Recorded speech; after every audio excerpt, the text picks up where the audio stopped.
কাকা এটা কি নিয়ে যাচ্ছ? কাঁধে করে নৌকার দড়ি নিয়ে যাচ্ছে, আর এই যে গঙ্গা দিয়ে নৌকা ভেসে আসছে। এটা হচ্ছে গঙ্গা, আর তার সাথে সাথে হচ্ছে ক্ষেত, চারিদিকে ক্ষেত। অনুগ্রহ করে শুনবেন, 7টায় দোকান বন্ধ হবে। মেলার নিয়ম কারণ মেলে মেলার মধ্যে ঘোরাঘুরি করুন।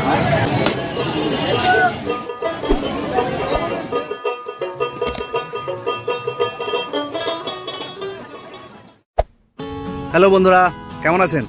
আশা করি ভালো আছেন। আমি আপনাদের হোস্ট সঞ্জীব বিশ্বাস, আপনাদের স্বাগত জানাই আর একটি নতুন ব্লগে। বন্ধুরা, আপনারা জানেন আমি রয়েছি বহরমপুরে, আর এখন এই মুহূর্তে আমি এসেছি বাসুদেবখালিতে। কৃষ্ণমাটি থেকে বাসুদেবখালি যে গঙ্গার নতুন ব্রিজটা তৈরি হচ্ছে, মানে যে বাইপাসটা তৈরি হচ্ছে, যে বাইপাস দিয়ে কলকাতা থেকে যদি কোনো গাড়ি শিলিগুড়ির দিকে আসতে চায়, তাহলে তাদেরকে বহরমপুরের যে জ্যাম, এই জ্যামটাকে এড়ানোর জন্য সরাসরি বাইপাস হয়ে তারা বেরিয়ে যেতে পারবে মুর্শিদাবাদের মধ্যে দিয়ে। এই গঙ্গাটার উপর দিয়ে যে ব্রিজটা তৈরি হয়েছে, আর ওই ব্রিজের পাশে রয়েছে অপূর্ব চাষের ক্ষেত। সেখানে বাঁধাকপি চাষ হচ্ছে, ফুলকপি চাষ হচ্ছে, তার সাথে রয়েছে পাট গাছ, আরও বিভিন্ন রকমের কাঁচা শস্য, কাঁচা আনাজ খাই, সেই সমস্ত কিছু চাষ এখানে হচ্ছে। আমরা একটু ঘুরে দেখে নেব আর আপনাদেরকেও দেখাবো। আর আপনাদের কাছে অনুরোধ, আপনারা যদি আমার চ্যানেলে নতুন হন, চ্যানেলটিকে সাবস্ক্রাইব করে পাশে থাকার জন্য। ওই দেখা যাচ্ছে গঙ্গা, আর এটা হচ্ছে গঙ্গার পাশ দিয়ে রাস্তা, মেঠো রাস্তা, যেখানে চারিদিকে রয়েছে চাষের ক্ষেত, আর ওইদিকে রয়েছে সূর্যি মামা, আর পিছনে রয়েছে সেই নতুন বাইপাস, যে বাইপাস দিয়ে মুর্শিদাবাদ থেকে যদি শিলিগুড়ির দিকে যেতে হয়, তাহলে আর বহরমপুর ঢুকতে হবে না, এই বাইপাস দিয়ে সোজা শিলিগুড়ির পথে যাওয়া যাবে। গঙ্গা থেকে জল তুলে চাষি খেতে, কপির খেতে জল দিচ্ছে।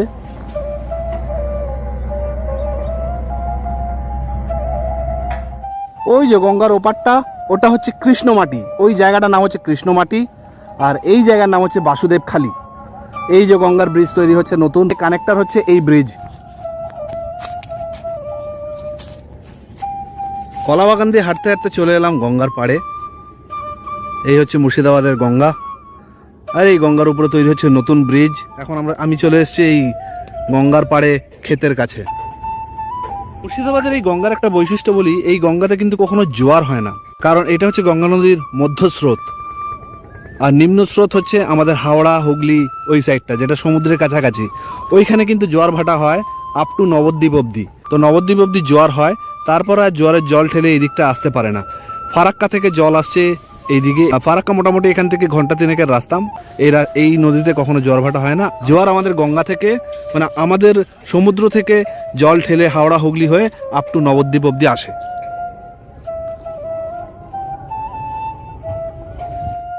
মুর্শিদাবাদে আমি অনেক জায়গায় ঘুরেছি, মোটামুটি যতগুলো দর্শনীয় স্থান আছে আমি নিজেও দেখেছি, আপনাদেরকেও দেখিয়েছি, কিন্তু এই জায়গাটা আমার জানা ছিল না। মানে এত সুন্দর জায়গা, গ্রাম্য পরিবেশের মতন, তার সাথে সাথে গঙ্গার পাড়ের অপরূপ সৌন্দর্য, আর গঙ্গার পাড়ের সাথে চাষের ক্ষেত, মানে একটা অপূর্ব কম্বিনেশন। আপনারা এই দেখুন, এটা হচ্ছে গঙ্গা, আর তার সাথে সাথে হচ্ছে ক্ষেত, চারিদিকে ক্ষেত,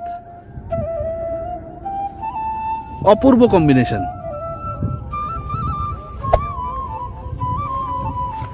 কাকা এটা কি নিয়ে যাচ্ছ? নৌকা এরকম টানছো কেন?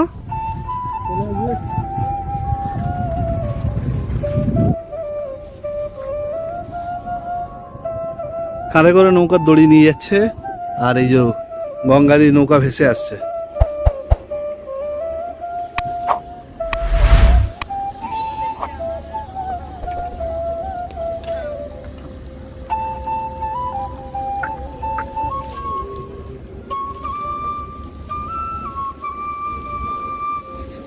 এখন নৌকাটা এরকম টেনে টেনে নিয়ে যাচ্ছে কেন? নৌকাটা দড়ি দিয়ে টানছে কেন? মানে যেহেতু এদিকে স্রোত বলে, মানে হাল চালালে অনেক কষ্ট হয়ে যাবে।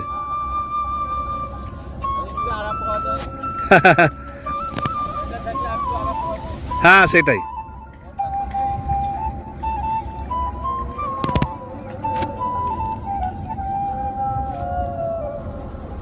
এনারা ধরছে গঙ্গায় মাছ। এবার গঙ্গায় মাছ ধরতে গেলে যদি নদীর স্রোতের উল্টো দিকে যেতে হয়, তাহলে হাল চালিয়ে যাওয়াটা খুব কষ্টকর ব্যাপার।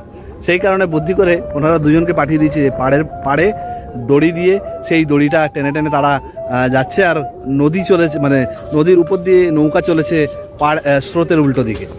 অপূর্ব অপূর্ব, দারুণ লাগলো দেখে এই কনসেপ্টটা। ওই যে চলেছে নদীর বুকে নৌকা, আর ওপারে লঞ্চ পারাপার হচ্ছে। দেখুন, এটা হচ্ছে পাটের ক্ষেত, পাট চাষ করা হয়েছে এখানে। পাট শাক, অনেকে পাট শাক হিসেবেও খায়, আবার পাট বড় হয়ে গেলে পাট কাটিয়ে আর পাট তৈরি হয় সেখান থেকে। এটা পুরোটা পাটের ক্ষেত।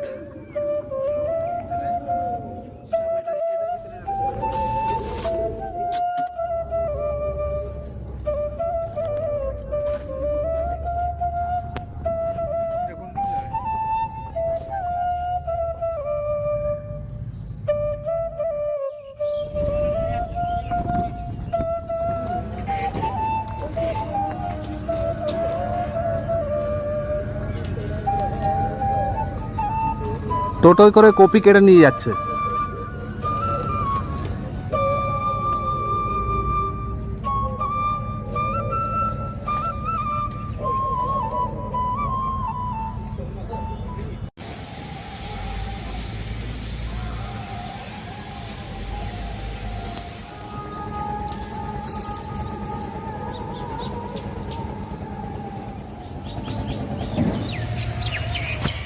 এবার তাহলে বাড়ি ফেরার পালা।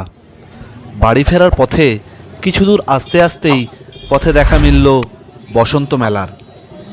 এই জায়গাটার নাম বসন্ত, মেলাটা কিন্তু বসন্তকালের মেলা নয়। এই মেলাটা হচ্ছে বৈশাখের মেলা। বৈশাখ মাসে এই মেলাটা বসে এবং সারা বৈশাখ মাস এই মেলাটা চলে। মেলাটা বসে প্রত্যেক শনিবার আর মঙ্গলবারে। বৈশাখ মাস শেষ হলে আবার মেলা গুটিয়ে নিয়ে মেলার লোকেরা চলে যায় অন্য মেলাতে।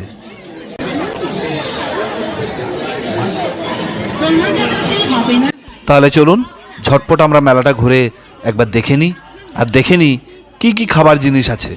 চলুন।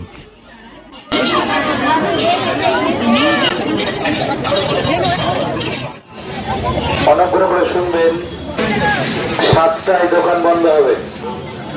তাদের কাছে বিশেষ অনুরোধ,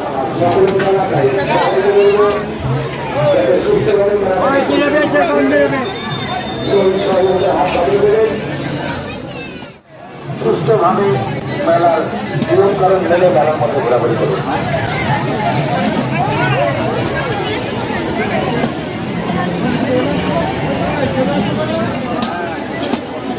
আমাদের লাইট জ্বালিয়েছি।